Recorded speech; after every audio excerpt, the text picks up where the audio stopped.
Hello အားလုံးပဲမင်္ဂလာပါရှင် Union နေပြီးတော့ပြန်လည်ကြိုဆိုလိုက်ပါတယ်ရှင်ဒီနေ့မှာတော့ညီမတို့ဆိုင်မှာရှိတဲ့နှက်ဖြုတ်ကလေးစိုက်ဆောင်အကြောင်းပြပြပေးသွားမှာပဲဖြစ်ပါတယ်ရှင်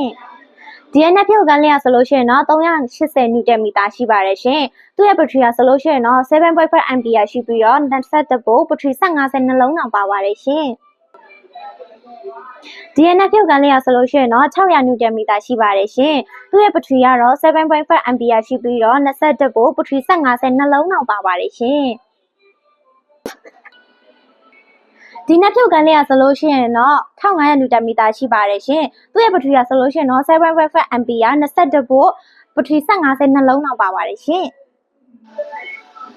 ကျူစင်တို့စီကဝယ်သွားတဲ့ပစ္စည်းတွေကိုစားပစ်လဲပေးထားသလိုအပို့ပစ္စည်းတွေကိုလည်းစုံလင်စွာရရှိနိုင်ပါတယ်ရှင်မာယူလိုပါက Messenger ဖြစ်စေ Viber ဖြစ်စေဆက်သွယ်မေးမြန်းနိုင်ပါတယ်ရှင်